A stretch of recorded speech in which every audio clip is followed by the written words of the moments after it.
Aleluya. Muy buenos días, amados. La paz del Señor esté inundando sus corazones de una manera extraordinaria y el poder maravilloso del Altísimo alumbre todo nuestro ser en este precioso día. Un día el Señor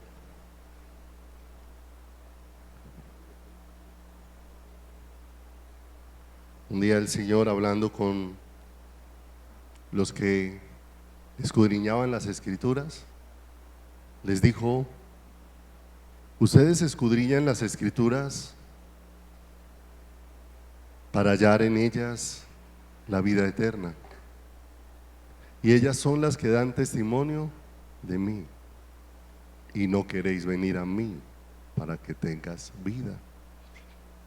Y creo que eso que habló el Señor en ese momento a esas personas que le estaban escuchando es lo que nosotros también necesitamos escuchar en nuestro corazón. Porque muchas veces vamos al libro, pero la fuente no es el libro, aunque el libro nos da a conocer cómo es Él. Todas las Escrituras lo que hacen es señalarnos con claridad a quién tenemos que ir, a quién necesitamos buscar de todo nuestro corazón y de todas nuestras fuerzas, y todo lo que Dios está produciendo. Porque dice la Escritura: me buscaréis y me hallaréis, porque me buscaréis de todo vuestro corazón. Y esa obra es la que Dios está haciendo cada día, porque en la medida que Él nos abre el panorama y nos abre las Escrituras y nos permite empezar a ver ya no historias en un libro, sino a ver cómo Dios se está expresando y nos está expresando quién es Él, para que corramos a Él.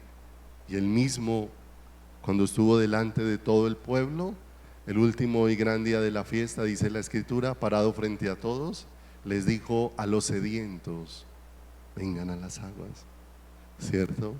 Y les hizo la invitación a todos. ¿Y a dónde los estaba invitando?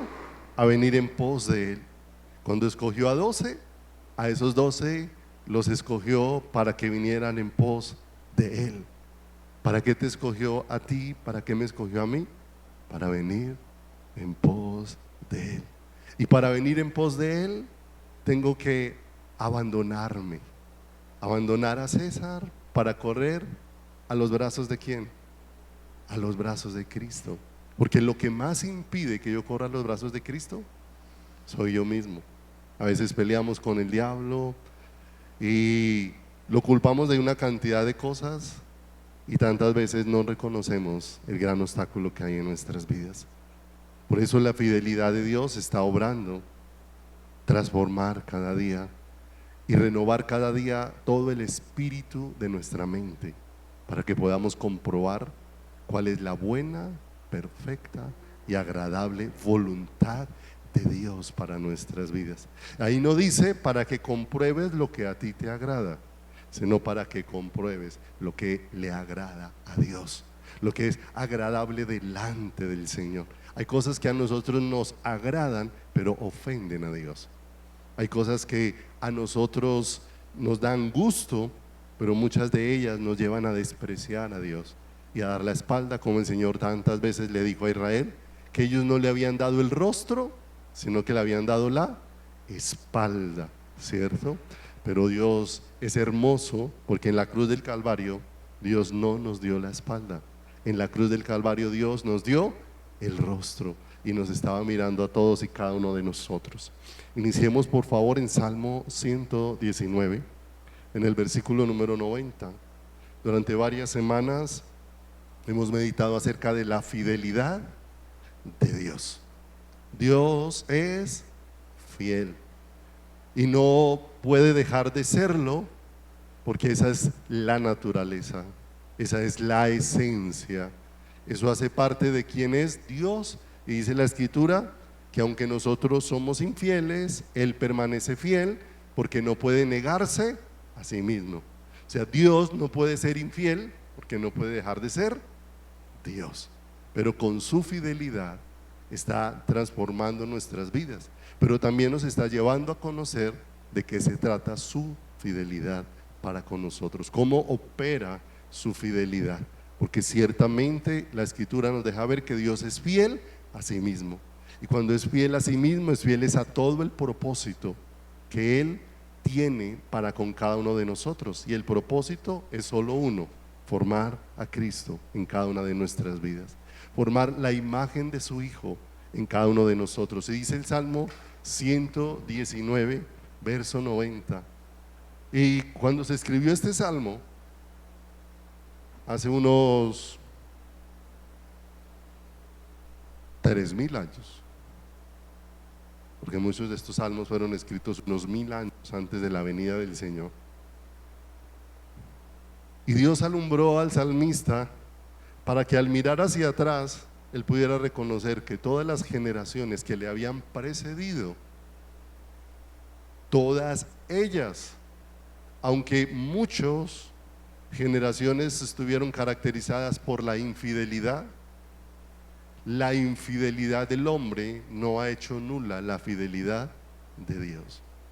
Y si él miró hacia atrás y pudo decir y contar que generación tras generación, como dice ahí, es tu fidelidad, ¿cuánto más lo podemos decir hoy nosotros, los que han alcanzado los fines de los siglos? Que la fidelidad de Dios se ha manifestado generación a generación, y la maldad creciente del ser humano no ha hecho nula la fidelidad de Dios para afirmar todo lo que Él quiere hacer y para sostenernos con su precioso y maravilloso poder. De generación en generación es tu fidelidad, como es el título de la enseñanza de esta preciosa mañana. De manera que vaya conmigo entonces a Efesios capítulo número 1, verso 9. Ahí tengo la versión al día, ¿sí? Si me la puede poner ahí, de esta porción de la Escritura, que la leímos ahora 8 días.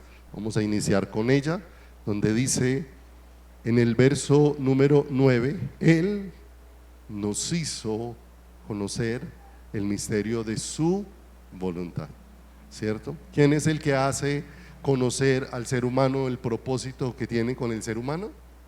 Dios.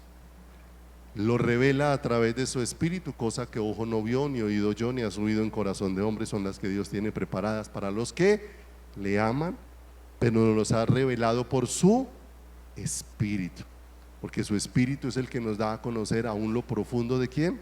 Lo profundo de Dios. Y dice ahí la Escritura: Él nos hizo conocer el misterio de su voluntad conforme al buen propósito que de antemano estableció en Cristo. ¿Dónde se estableció ese propósito de Dios? Desde antes de la fundación del mundo. Y dice ahí, verso número 10, para llevarlo a cabo cuando se cumpliera el tiempo. Y dice la Escritura que en el tiempo de Dios, Dios envió a su Hijo nacido de mujer para redimir ¿a quién? Al ser humano. Llegó el tiempo donde Dios iba a cumplir lo prometido, y lo cumplió al enviar a su Hijo. ¿Y qué quería hacer al enviar a su Hijo? Dice, reunir en Él todas las cosas.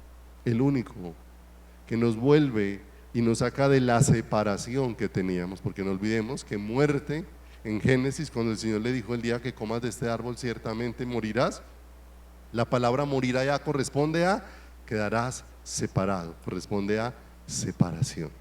De manera que eso que estaba separado, ahora Dios lo iba ¿a quién? A unir. Y lo iba a unir solamente por medio de la vida de ¿quién?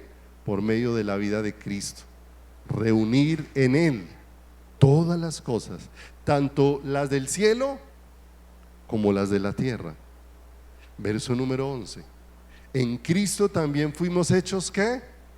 Herederos, ¿cierto? Y no olvidemos que ya ahondamos un poco acerca de cuál es la herencia, ¿cierto? Que Dios nos dio. Y lo que Dios nos dio a heredar fue a Él mismo. Nos dio la vida de su Hijo, y su Hijo, ¿dónde está? En el Padre. De manera que cuando nos dio la vida de su Hijo, nos dio la oportunidad de ser herederos de todo lo que Él es, ¿cierto? Lo que pasa es que el hombre alejado de Dios solamente piensa en lo que Dios da, no en lo que Dios es. ¿Y qué es lo que hace el proceso de madurez en el que Dios nos va llevando? Nos va sacando de estar a la espera de que Dios nos dé cosas y nos va llevando al disfrute de que todo lo que tenemos es Él, y eso cambia nuestro panorama, porque cuando estamos a la espera de cosas siempre estaremos insatisfechos, las demandas nunca cesarán, el ojo no se cansa de ver, no nos cansaremos de demandar milagros, señales y prodigios, pero cuando le empezamos a ver a Él, todas las demandas cesan, porque todos nosotros, dice la Escritura, cuando lo podemos contemplar a Él por su obra en nosotros, dice, y escrito está, estamos completos en Él. Pero eso solamente lo experimentamos cuando Él se revela. ¿A quién? A nuestras vidas, ¿cierto? Y tenemos luchas donde a veces allá el pensamiento humano cree que todavía le hacen falta cosas, sí, porque el pensamiento humano sigue buscando en las cosas que tiene la razón de ser, y la única razón de ser que Dios nos dio se llama Jesucristo. Cuando Cristo reina en nuestros corazones, allí es donde aparece toda la identidad del ser humano. Y dice, verso 12, en Cristo también fuimos hechos herederos. ¿Herederos de quién? De la vida de Dios. Herederos de su gracia maravillosa, que dijo el salmista, mi porción es Jehová. Esa es la porción de mi herencia. Y cuando usted va y mira el cantar de los cantares, allá cuando llega a esa cúspide donde dice, yo soy de mi amado y mi amado es mío. Y allá en el libro de Cantares hay una descripción extraordinaria, cuando vienen las otras mujeres y le preguntan a la sulamita, ¿quién es tu amado? Más que otro amado, o la más hermosa de las mujeres, ¿cierto? Y ella, cuando empieza a hablar de su amado, no hace una descripción de las cosas que Él hace, sino hace una descripción de quién es Él. ¿Qué fue lo que cautivó el corazón de ella? No el hacer de Dios, sino el ser de Dios. Y eso es lo que Dios está obrando en este tiempo. Y cuando el ser de Dios obra en nosotros, el Señor dice, no se afanen, yo voy a tener cuidado de todo lo demás. ¿Sí? El mundo se afana, dice, no os afanéis por qué comeréis, ni por qué vestiréis. Por estas cosas se afanan la gente del mundo, mas entre ustedes no sea así, mas buscad primeramente el reino de Dios y su justicia, y todas estas cosas os serán ¿qué? Os serán añadidas. Y sigue diciendo ahí verso 11, en Cristo también fuimos hechos herederos, pues fuimos predestinados según el plan del que hace todas las cosas conforme al designio de su voluntad. ¿Qué predestinó el Señor? Que la única forma en que seamos herederos es en Cristo. Es la única manera, ¿cierto? Eso de antemano Dios lo que, de antemano Dios lo dispuso. Ponernos en su Hijo para que en su Hijo pudiésemos heredar todo lo que viene de Dios. Por eso Efesios 1:3 dice la Escritura que Dios nos bendijo con toda bendición espiritual en los lugares celestiales en Cristo. De manera que fuera de Cristo no es posible. ¿Y dónde Dios determinó eso? Desde antes de la fundación del mundo. Y dice el verso número 12, a fin de que nosotros, y ahí ya estamos incluidos, que ya hemos puesto nuestra esperanza ¿en dónde? En Cristo. Nosotros no estamos poniendo la esperanza en ningún gobierno de los que venga, ¿sí? Porque será imposible que un hombre, por justicia que haga, pueda ser justa a una ¿quién? A una nación. El único que hace justo al hombre delante de Dios es el justo, y ese es Jesucristo en medio de nosotros, para que toda nuestra esperanza esté puesta ¿dónde? En Cristo. y nada más que en quién, que en Cristo, y seamos para la alabanza de quién, para la alabanza de su gloria incomparable. De manera que Dios nos ha dado la gracia maravillosa de poder ir entendiendo cuál es la vida que Dios nos ha proporcionado, que no puede ser explicada por razonamientos naturales, porque llega un momento donde la razón choca con la fe y la razón se vuelve por momentos incapaz de explicar lo que la fe de Dios nos ha provisto.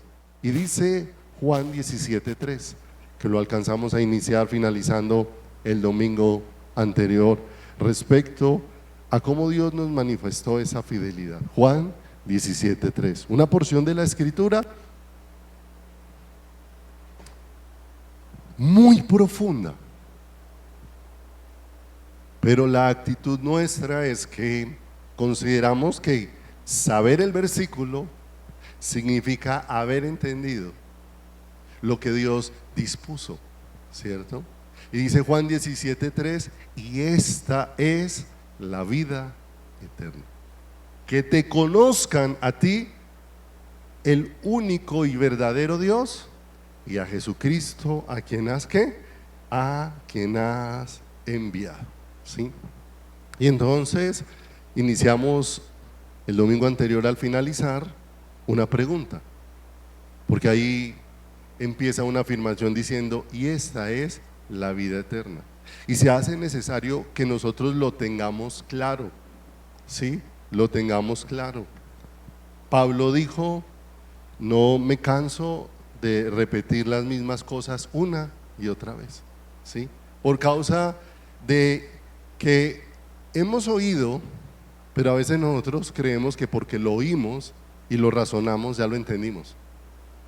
Y hace unos días o hace pocos días alguien me dijo, pastor, pero usted predica siempre de lo mismo, de lo mismo, de lo mismo, ¿sí? Y yo le dije, y el asunto es que quién sabe hasta si no hasta que Cristo venga voy a seguir hablando de lo mismo, porque durante muchos años hablé de la salvación sin conocerla, y ahora Dios me está permitiendo degustar la salvación. Y al degustar la salvación, cada vez que vuelvo y paso por un pasaje, digo, aquí no puedo pasar sin probar de lo que Dios quiere darme a beber allí, ¿cierto? Y aunque parezca repetitivo, porque a veces el creer que me sé el versículo hace que de una vez, ¿cierto?, yo pongo una barrera para poder disfrutar de lo que Dios tiene ahí. ¿Qué dice la escritura? Y esta es la vida, ¿qué? La vida eterna. Y la escritura misma, no olvidemos, tenemos una particularidad en este libro que Dios nos dejó, y es que la escritura no es de interpretación privada, no es para que cada uno se acerque y es su opinión, ¿sí? Mire, cuando Dios nos dejó las escrituras y nos dio su espíritu que nos conduce a toda la verdad, mis amados, tu opinión y la mía pasaron a ser un cero a la izquierda. Tu opinión y la mía no tienen valor. Lo que tiene valor es lo que Dios dejó y lo que Dios enseña. ¿Por medio de quién? Por medio de su espíritu.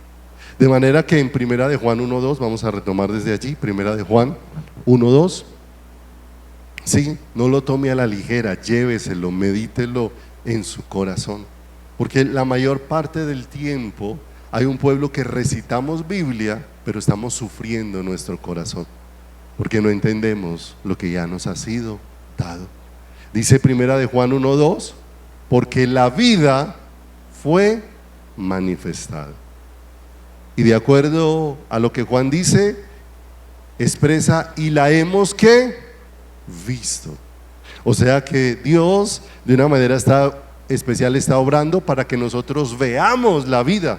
Y dice, y testificamos y os anunciamos. ¿De qué estaba dando testimonio y qué estaba anunciando el apóstol Juan? Ahí lo expresa, la vida ¿qué? Eterna. Y ahora dice, ¿quién es la vida eterna? Porque no es un estado, no es una condición, no es una forma, no es una doctrina. Dice, la vida eterna, la cual estaba con el Padre y se nos manifestó.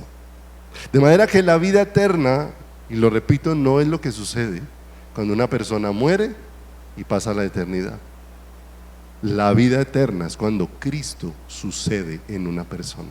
Porque ¿quién es la vida eterna? Cristo.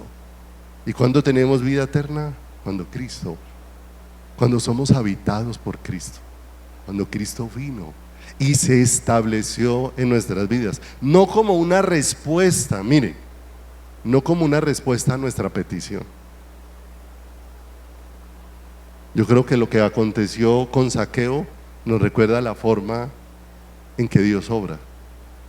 Zaqueo no invitó a Jesús a su casa, Jesús se autoinvitó a la casa de Zaqueo. ¿Y sabe cómo es la salvación? No es que yo invito a Jesús a mi corazón para ser mi Señor y Salvador, no, es que Jesús se autoinvitó a tu casa. Jesús se autoinvitó y se vino a vivir en ti para con su vida producir de una manera especial todo lo que Él es dentro de cada uno de nosotros. Porque la vida fue manifestada y la hemos ¿qué? Visto. Y la hemos visto y testificamos y os anunciamos la vida eterna, la cual estaba con el Padre ¿qué? Y se nos manifestó. Pero nuestras costumbres religiosas y la inclinación del ser humano de querer ser justo por sus obras hace que una y otra vez nosotros querramos descansar y asumir la vida eterna como lo que nosotros hacemos y no como lo que Cristo es en nosotros. Y por eso tantas veces nos inclinamos y nos volvemos celosos y confiados de las obras nuestras y no de quien nos habita. Un fariseo entró al templo y oraba, pero en su oración hacía alarde de su justicia, pero de todo lo que hizo alarde jamás lo sacó aprobado delante de Dios. Ayuno 2 veces por semana, doy diezmos de todo lo que gano, y además no soy como este pecador que está ahí, el publicano que estaba al lado, ¿cierto? ¿Y cuántas veces nosotros nos consideramos así? ¿Cuántas veces miramos al otro, vemos lo feo que el otro hace y consideramos que yo no soy como ese otro pecador, ¿cierto? Y nos vemos como mejores, cuando la única condición en la que nos debemos de ver es como necesitados de Dios en todo nuestro caminar. ¿Cómo se vio el publicano en ese ingreso al templo a orar? Se vio como no una persona que podía hacer alarde de nada de lo bueno que hubiera hecho, sino una persona que necesitaba que Dios fuera propicio a su corazón y a su condición. Sé propicio a mi pecador. Y qué hermoso, porque mire lo tremendo de esto. ¿Qué hacía el fariseo? Puesto en pie, demandaba. ¿Qué hacía el publicano? Puesto de rodillas, humillaba su corazón en necesidad. Qué hermoso. Uno está en demandas y el otro está en necesidad. Cuando la vida no está siendo vista, estamos llenos de demandas. Pero cuando la vida empieza a ser vista, estamos llenos de necesidad. Llenos de necesidad de esa vida en nuestro corazón, de esa vida dentro de ¿qué? Dentro de nuestro ser. No olvidemos que ese pensamiento está en el ser humano. El joven rico que se acercó a Jesús se acercó con una pregunta. Lo vimos la semana pasada. ¿Qué bien haré para heredar la vida eterna?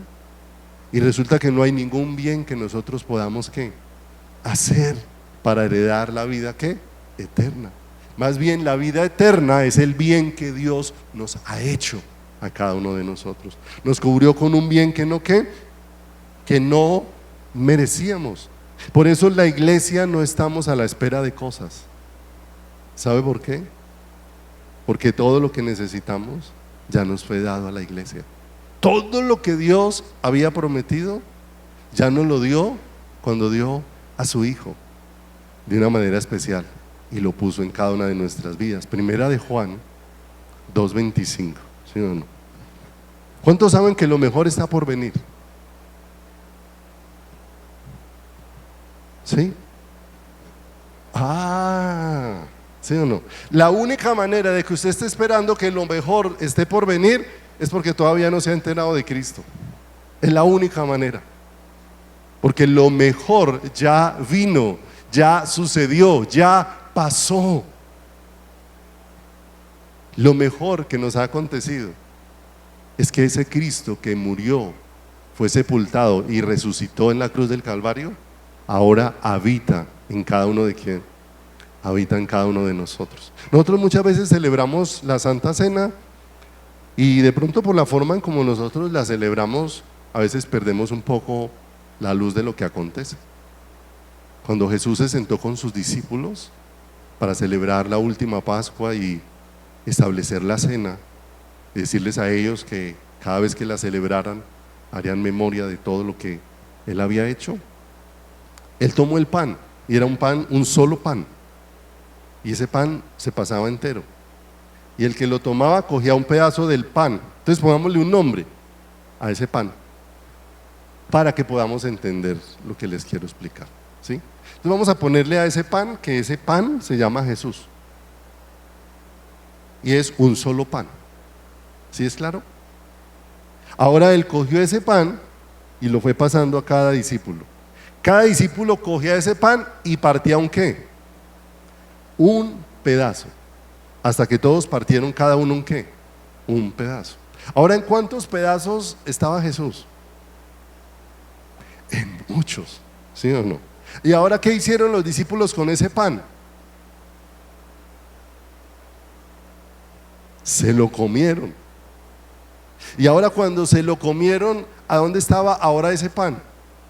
¡Ay! Dentro de ellos. Y entonces nos damos cuenta cómo la resurrección de Cristo hizo posible que ahora Cristo fuera impartido sobre todos y cada uno de quién, sobre todos y cada uno de nosotros. La vida de Él es una sola, pero fue impartida sobre la vida de muchísimos, ¿cierto? Cada uno de nosotros somos portadores del pan de vida, y de ese pan necesitamos comer ¿qué?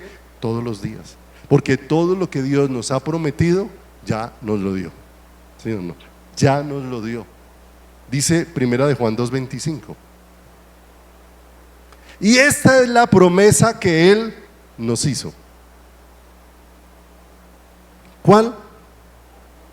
La vida eterna, ¿cierto? ¿Qué fue lo que Dios había prometido desde la antigüedad? A su Hijo. ¿Y qué nos dio ya? A su Hijo. Esto es importante entenderlo, por lo que esa vida, ahora que vamos avanzando en el tema, va a producir en nosotros. Si hemos nacido de nuevo, Dios no nos va a dar, Dios ya nos dio.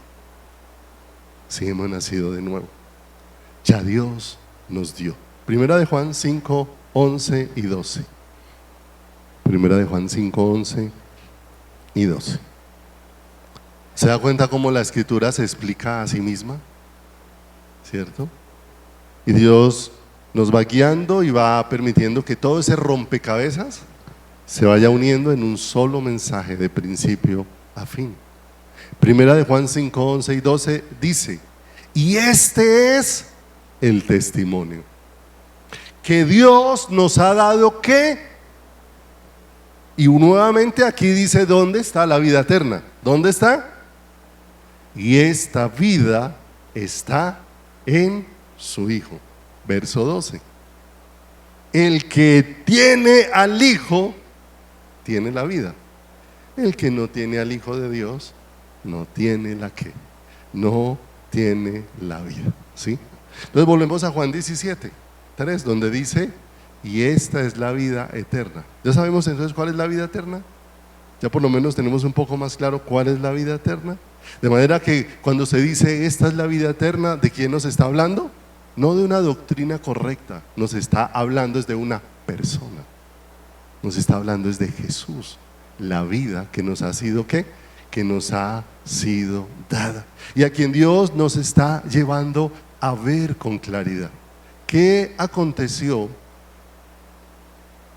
a un centurión en la crucifixión de Jesús que no había sucedido a personas que durante tantos años habían estado escudriñando las Escrituras? Que en aquel acontecimiento los ojos del centurión fueron abiertos Y aquel centurión pudo decir por la luz de Dios lo que los demás, habiendo mirado tanto las escrituras, nunca pudieron llegar a concluir. Miró a Jesús y dijo: este verdaderamente era el Hijo de Dios. Y eso solamente lo podía decir por revelación, porque ¿qué está mirando el centurión?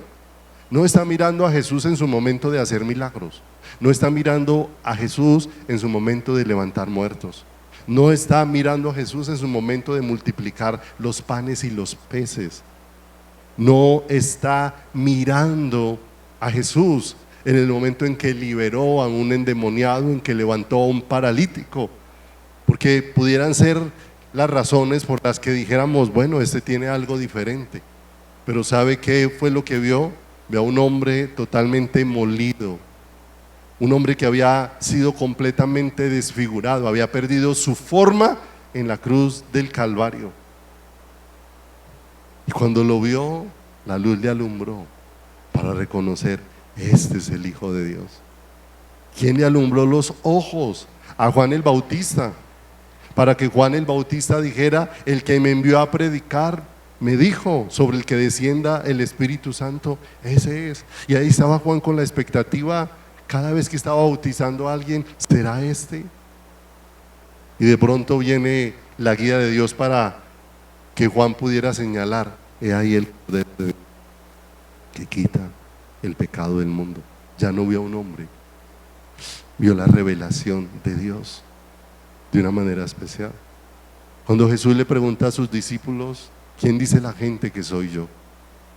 Y las conclusiones de la gente de esa época son similares a las de esta época. Muchas definiciones acerca de quién, de Jesús. Pero de pronto cuando Él les pregunta: ¿y quién dicen ustedes que es el Hijo del Hombre? Y de pronto Pedro lo mira y le dice: tú eres el Cristo, el Hijo del Dios viviente. Y Jesús le dice: mire, esto no lo pudieras ver si mi Padre no te lo estuviera mostrando. No te lo reveló ni carne ni sangre. Y eso es hermoso. Tal vez Pedro no estaba entendiendo lo que le estaba siendo mostrado, pero ya Dios estaba abriendo un camino y una luz para alumbrarle y para guiarle en su corazón. Dios fue llevando a los discípulos en ese proceso y los fue desarraigando de lo que inicialmente los emocionó y los fue asentando en lo que los iba a llevar a crecer espiritualmente. Lo primero que empezaron a ver los discípulos eran los milagros que Jesús hacía. De pronto Jesús sube en una barca con ellos, se duerme en una de las esquinas de la barca, viene una tormenta y ya hoy nosotros entendemos que todo está orquestado ¿por quién? Por Dios. ¿Tienes alguna tormenta hoy en tu vida? ¿Por quién está orquestada esa tormenta? No le dé pena decirlo, no le dé temor decirlo. Dios no tiene ningún inconveniente. ¿Por qué? Porque Él no está buscando destruirte, está buscando edificarte, está buscando enseñarte en medio de cada circunstancia quién es Él. Y aquellos hombres lucharon en sus fuerzas con la tormenta, ya estaban para darse por vencidos, se acercaron a Jesús y lo despertaron, como tantas veces nosotros miramos al cielo pensando que Dios no tiene cuidado de nosotros, pensando que Dios se olvidó, que Dios tiene unos preferidos. Lo despertaron, Jesús se levantó y aquietó la tormenta, aplacó el mar, se aquietó todo. Pero aquel día aconteció algo hermoso. Aquel día los discípulos no se quedaron viendo el milagro. Dígame si no era asombroso ver cómo el Señor aquietó la tormenta y cómo aquietó el mar, hizo que estuviera sereno. ¿Sí o no? Y era quedado uno maravillado uno al otro, diciendo: mire cómo el mar está quieto, mire cómo. Pero aquel día ocurrió algo hermoso.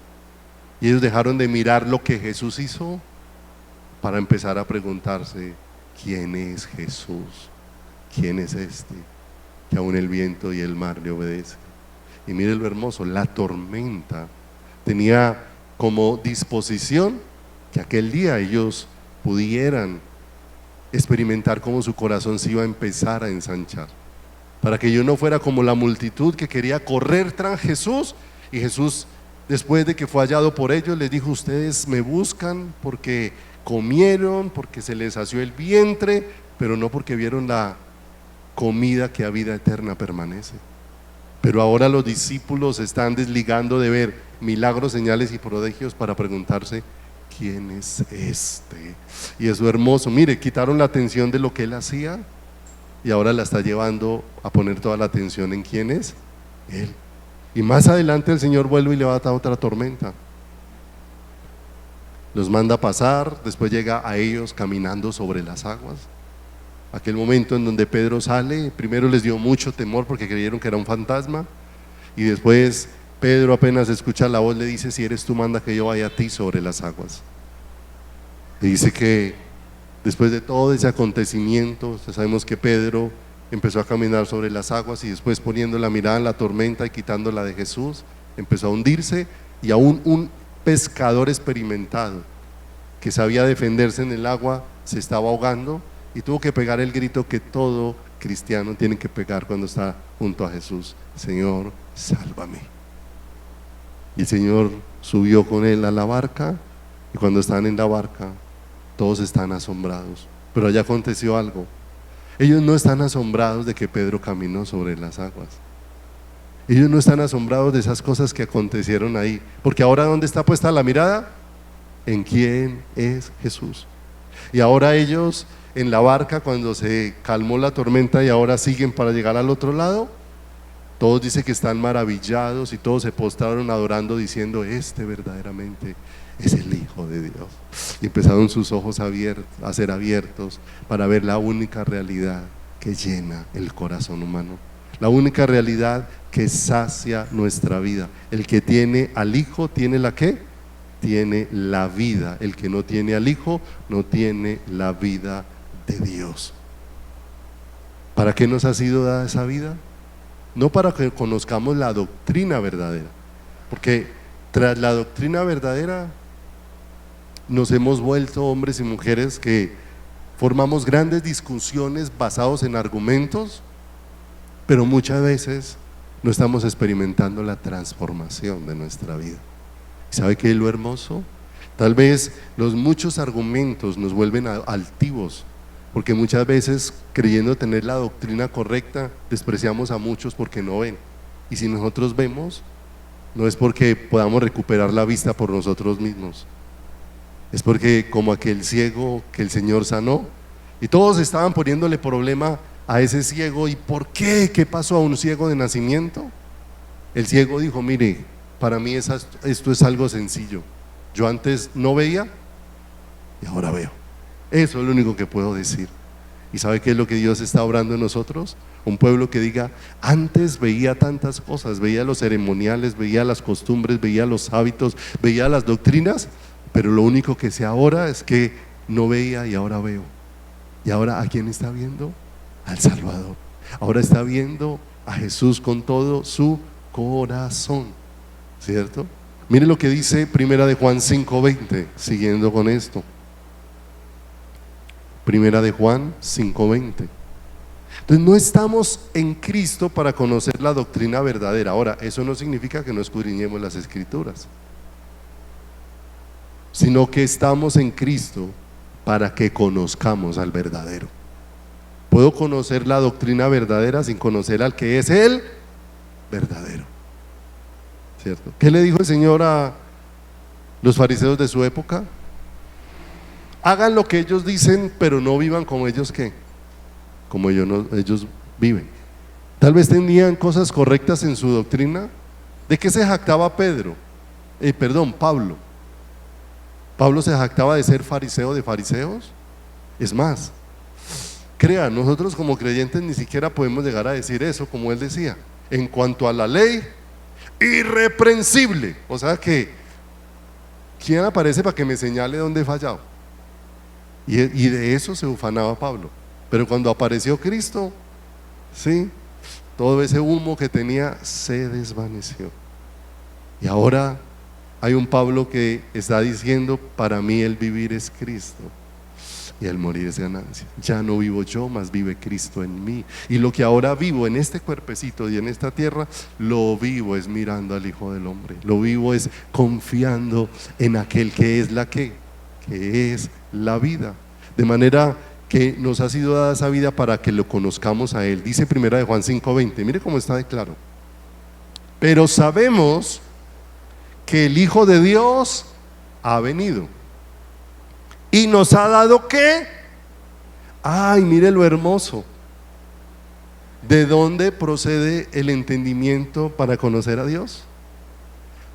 De la vida del Hijo, de aquel que es la vida eterna. Él ha venido y nos ha dado entendimiento para conocer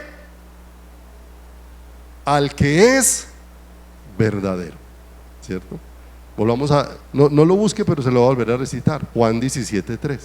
Y esta es la vida eterna. ¿Quién es la vida eterna? Jesús. Que te conozcan a ti. Porque el conocimiento de Dios solo parte de la vida eterna. Si el conocimiento de Dios no parte de Jesús, lo que nosotros podemos conocer son muchas cosas a las que ha llegado como conclusión nuestros razonamientos. Pero dice acá, nos ha dado entendimiento para conocer al que es verdadero, ¿cierto? Y después dice, ¿y estamos dónde? Ahora, entonces fíjese que ya es una doble seguridad. Uno, para que empieces a conocer a quién, a Dios, al único que es Dios. Porque aunque muchos se llamen dioses, solo Dios hay que. ¿Qué dijo Dios mismo por allá en Isaías? Porque no hay Dios fuera de mí. Nosotros en nuestra ceguera hemos atribuido a muchas cosas, le hemos asignado los atributos de Dios, que solamente son únicos. ¿De quién? De Dios, ¿sí o no? Cuando decimos santo, santo, santo, lo que nosotros expresamos, Él es el Dios único. No hay otro como Él. No hay otro como Él. Él es único. Y dice acá, y estamos en el verdadero. ¿En quién? Mire, ahí el Señor no está hablando si usted está en la congregación verdadera, sino que si usted está ¿dónde? En el verdadero. Porque todos los seres humanos, ¿sí o no? Si usted va a cada congregación y le pregunta al pastor que dirige esa congregación, ¿esta es la congregación verdadera?, ¿qué le va a decir el pastor?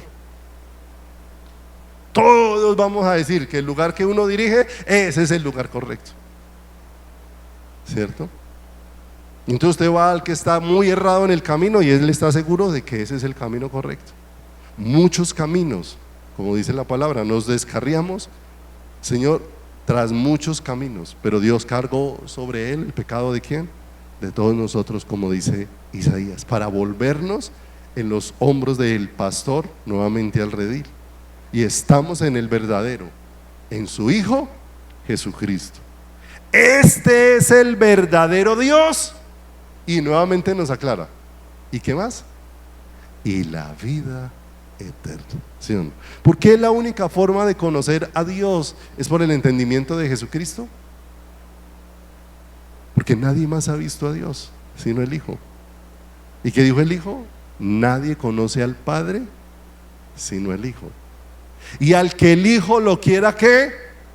Lo quiera revelar. Y mira lo hermoso, todo esto nos ayuda a que se vayan derribando todas las cosas que a nosotros nos han parecido en su momento buenas, agradables, nos gustaron, nos pareció como que respondían como a una necesidad que había en nuestro corazón. Y en algún momento entonces la iglesia dijo, no, a la iglesia le hace falta paternidad. Y entonces se trajo la paternidad a través de los padres espirituales, ¿sí? La pregunta es, hablando en lo natural, para que una persona realmente sea un padre, y no estamos hablando de padres adoptivos, sino para que una persona sea un padre, esa persona tiene que haber engendrado. ¿Es cierto o no es cierto? No. Tiene que haber engendrado. La pregunta es, para usted ser padre espiritual de otro, usted lo tiene que haber engendrado. La pregunta ¿es posible que el hombre pueda engendrar eso? No, de ninguna manera. Por eso el Señor de una manera especial nos deja ver cómo nos conduce al verdadero, ¿cierto? Por eso el Señor dice: no llamaréis Padre a ninguno sobre la tierra, porque uno solo es vuestro ¿qué? Porque Él es el único que nos ha engendrado. Y mire, la Escritura dice: mientras Sión estuvo de parto, dio a luz hijos. Y como nosotros a veces por nuestra corta visión en el monte de Calvario solamente vemos a Jesús y no vemos al Padre, y el Padre estaba allí juntamente ¿con quién? Con Jesús. ¿Quién estaba dando a luz en el Hijo hijos? El Padre, porque es el único que puede engendrar. Es el único que puede dar ¿qué? El único que puede dar vida.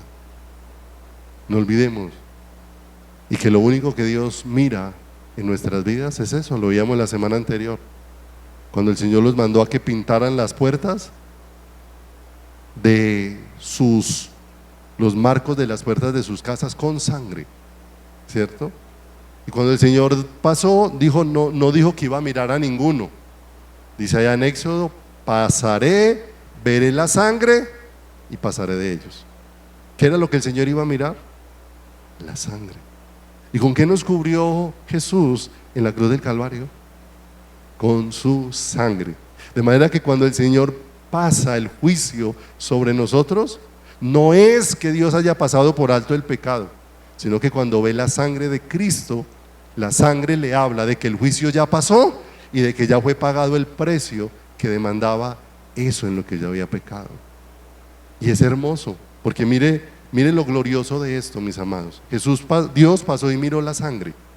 Ahora, esa puerta bañada en sangre tiene un nombre: Jesucristo. ¿Quién dijo Jesús? Yo soy la puerta.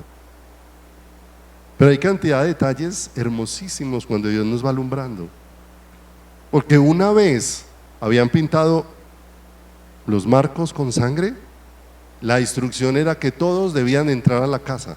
Para entrar a casa, ¿por dónde entraban? Por la puerta bañada en sangre. No hay otra puerta de acceso a casa.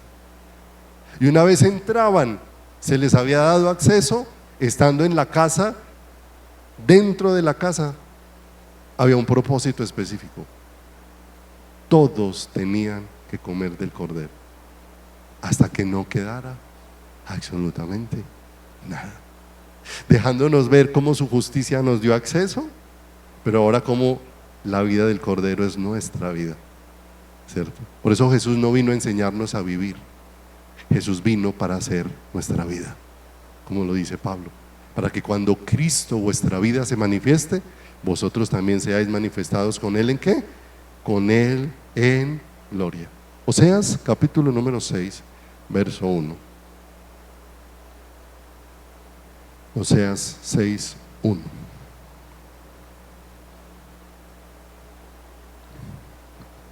Qué hermosa toda esa fidelidad de Dios, de generación en generación.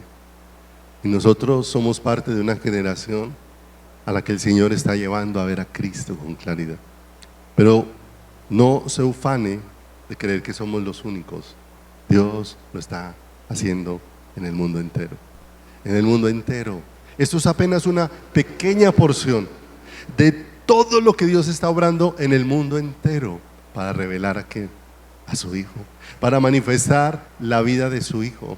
Lo que pasa es que Dios no lo va a hacer de manera visible. Todos esperamos que un avivamiento sea un suceso de milagros, señales y prodigios, mis amados. ¿Y sabe dónde sucedió un avivamiento? En el Valle de Huesos Secos. Allá sucedió un avivamiento, porque un avivamiento no es que ocurrieron milagros, un avivamiento es que lo que estaba muerto volvió a la vida. Eso es avivamiento. Lo que estaba muerto volvió ¿a dónde? A la vida. Porque hay muertos que han recibido milagros pero siguen muertos, pero han recibido milagros.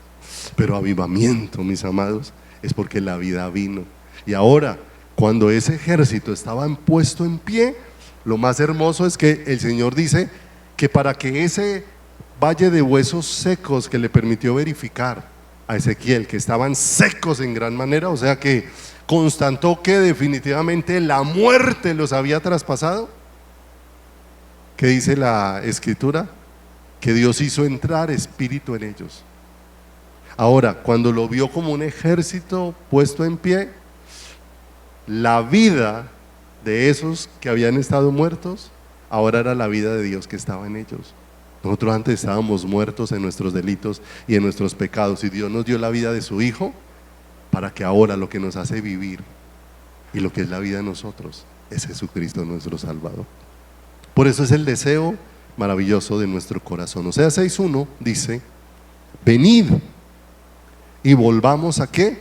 A Jehová, porque Él arrebató y nos curará, hirió y nos vendará. Miren lo hermoso, ¿cierto? Dios no se excusa, ¿cierto? Como les decía ahora, si hay alguna tormenta y nosotros ya hemos sido hechos hijos de Dios, ¿quién está detrás de esa tormenta? Dios. ¿Quién está detrás de esa circunstancia? Dios. Pero está obrando para revelarse a nuestro corazón. Y dice acá, verso 2: nos dará vida después de 2 días y en el tercer día nos resucitará. ¿Le suena eso como algo parecido a algo que usted conoce? ¿Sí? ¿Le suena algo parecido a eso? Ese versículo 2: nos dará vida después de 2 días y en el tercer día nos resucitará. ¿Le suena parecido eso a algo que ocurrió en el Monte Calvario? ¿Sí? Y que ocurrió un domingo en la mañana, cuando unas mujeres fueron a un sepulcro y encontraron de una manera especial. Me parece extraordinario tantos detalles que hay allá. Recuerdan que en el lugar santísimo, los que de pronto han conocido un poco, en el lugar santísimo estaba el arca del pacto. Y el arca del pacto tenía encima una tapa donde habían 2 ángeles que con sus 2 alas extendidas lo cubrían, y en el medio de eso había un lugar que se llamaba el propiciatorio, ¿cierto? O el lugar del juicio, ¿sí? Y que cuando aquellas mujeres entraron, ¿sí?, ahí habían los lienzos que habían envuelto el cuerpo, y en la cabecera había un ángel y en los pies otro ángel, pero el cuerpo no estaba ahí, ¿cierto? Cumpliendo como la vida de Cristo había sido completamente acepta delante del Padre. ¿Y sabe qué es lo más hermoso? Que cuando tú y yo fuimos puestos en Cristo, la total aceptación del Padre de su Hijo cubrió nuestras vidas para que nosotros seamos completamente aceptos en el amado. Es lo que dice la Escritura. Nos dará vida después de 2 días y en el tercer día nos resucitará y viviremos delante de Él. ¿Para qué nos da vida? Verso 3: y conoceremos. Mire lo hermoso. Si usted mira dónde Dios nos dio la vida eterna, cuando entregó a su Hijo en la cruz del Calvario y después lo impartió sobre nosotros. Y ahora en esa vida es donde está el conocimiento de Dios. Y dice ahí, una vez nos resucitó, conoceremos y proseguiremos en conocer a Jehová, como el alba está dispuesta a su salida y vendrá a nosotros como la lluvia tardía y temprana. Y esto es hermoso lo que el Señor habla aquí en Oseas. Es un lenguaje como matrimonial demasiado claro y explícito, porque el Señor está hablando de cómo Él determinó el juicio sobre el ser humano, pero cómo el juicio pasó y el juicio fue aplicado a la vida de su Hijo en la cruz del Calvario, y al tercer día ¿qué? Resucitó de una manera que extraordinaria. Y ahora por ese juicio es que nosotros hemos sido guardados y perdonados, y ahora por la vida que nos ha sido dada, nuestra tarea todos los días es conoceremos y proseguiremos en conocer a quién, a Dios. Es el camino trazado por Dios. ¿Para quién? Para nosotros. ¿Dónde está el entendimiento de Dios? En la naturaleza de Cristo que nos fue provisto, lo leímos ahora. Y ahora dice, y vendrá a nosotros como la lluvia temprana, o la lluvia tardía y la lluvia temprana. Para los judíos, la lluvia temprana y la tardía tenía que ver con el tiempo de siembra y de cosecha. Y lo más hermoso que acontecía era que esa lluvia que venía temprana y esa lluvia que venía tardía, la primera preparaba la tierra y la segunda disponía que se pudiera recoger la cosecha. Y mire lo hermoso, tenía que ver con todo lo que iba a dar fruto. Y por Adán y Isaías dice la escritura que así como la lluvia desciende del cielo y riega la tierra y la hace germinar y producir, así será la palabra que sale de mi boca. No regresará a mí vacía, sino que hará todo lo que yo quiero y será prosperada en aquello para lo que la envié. Y qué hermoso, porque sabe cuál es la palabra. Mire, la lluvia, ¿de dónde viene? Les pregunto, ¿de dónde viene la lluvia? Del cielo. Ahora, ¿de dónde vino el Salvador? El que vino del cielo vino para regar esta tierra. Y la lluvia temprana, cuando fue derramado el Espíritu Santo en Pentecostés, para preparar esta tierra para que dé fruto, el único fruto que glorifica a Dios, la vida de Cristo. En esto es glorificado mi Padre, en que llevéis mucho fruto y seáis así mis discípulos. ¿Y cuál es el fruto que Dios quiere ver en nosotros? Cada día más de Cristo y menos de nosotros, más de su vida y menos de nosotros. Dice el Salmo capítulo número 36, versículo número 9. Salmo 36, 9.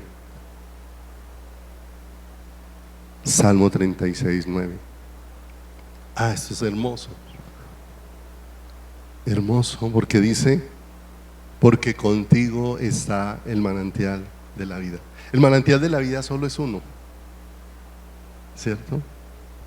El hombre muchas veces ha recorrido mar y tierra buscando la fuente de la eterna juventud. Pero Dios no nos dio la fuente de la eterna juventud, sino nos dio la fuente de la vida eterna. Fue la que Dios nos proveyó. Porque contigo está el manantial de vida. En tu luz veremos la luz. Y mira lo hermoso, ¿cierto? Esto es hermoso porque la luz provista por Dios es Cristo, para que veamos la luz de Dios en nuestras vidas, ¿cierto? Pase ahí otro versículo, 2 de Corintios 4, 6. 2 de Corintios 4, 6. Mire lo hermoso. Porque Dios, que mandó que de las tinieblas resplandeciese la luz, es el que resplandeció en nuestros. Mire lo hermoso. ¿Cuál fue la luz que vino a alumbrarnos? A disipar las tinieblas. Jesús es luz, yo soy tinieblas. Pero cuando la luz vino a disipar las tinieblas. Es el que resplandeció en nuestros corazones. Y mire lo hermoso, esa luz es la que hace claro que yo pueda ver la luz, para iluminación del conocimiento de la gloria de Dios en la faz de Jesucristo. Porque quien ha visto a Jesús, ¿a quién ha visto? Al Padre. Y mire lo hermoso, en la luz de Cristo es donde vamos a ver la luz de quién es Dios. Juan 1:4 dice la escritura, mire lo hermoso: en Él estaba la vida, y la vida era la luz de los hombres. Qué maravilloso como está definido por el Señor para todos nosotros. Bendito Dios que nos da entendimiento de su propósito para nuestras vidas y de su propósito para nuestros corazones. Cantábamos esta mañana la última canción, que al terminar tiene una frase que corresponde al Salmo capítulo número 32, donde dice que el Señor me rodeará con cánticos de liberación. Como nosotros, el entendimiento del hombre embotado se direccionó fue a la música, entonces relacionamos eso con lo que pudiera acontecer en un momento musical. Pero Dios lo relacionó con lo único que rodea nuestras vidas y produce libertad. Si el Hijo os libertare, seréis verdaderamente libres. De manera que cuando se produce la libertad en nuestras vidas, cuando nuestras vidas están rodeadas por la vida del Hijo. Y es ahí donde el Hijo produce que lo que exprese en nuestras vidas sea libertad. Más que una canción, sea libertad. Solo le voy a dejar esto para que se lo lleve en su corazón. Ubíquese ahí en el Salmo 32, 1. Mientras vamos leyendo esto, nos vamos a preparar para que en un momento podamos participar de la cena del Señor en esta mañana. Y dice el 32:1: bienaventurado aquel cuya transgresión ha sido perdonada y cubierto su pecado. Bienaventurado el hombre a quien Jehová no culpa de iniquidad y en cuyo espíritu no hay engaño. Mientras callé, se envejecieron mis huesos en mi gemir todo el día. Porque de día y de noche se agravó sobre mí tu mano, se volvió mi verdor en sequedades de verano. Mi pecado te declaré y no encubrí mi iniquidad. Dije, confesaré mis transgresiones a Jehová, y tú perdonaste la maldad de mi pecado. Por esto orará a ti todo santo en el tiempo en que pueda ser hallado. Ciertamente en la inundación de muchas aguas no llegarán estas a él.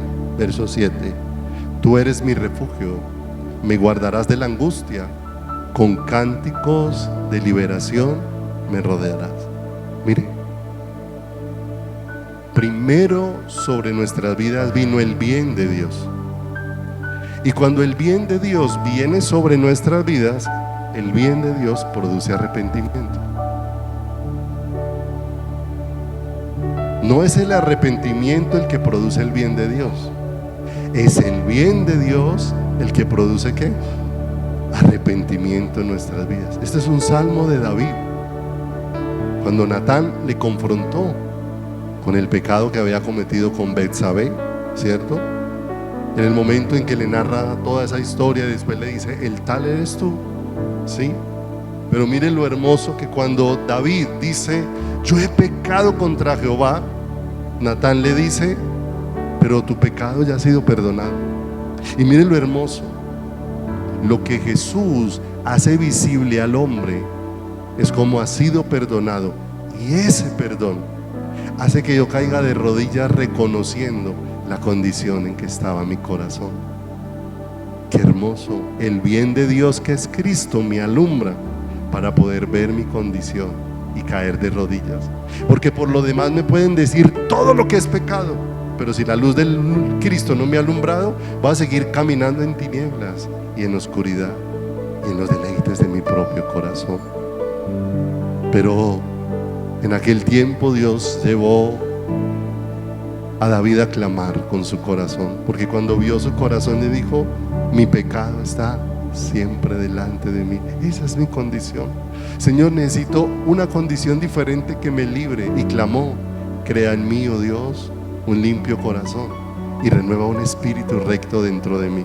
¿Y cuál fue la respuesta a esa oración?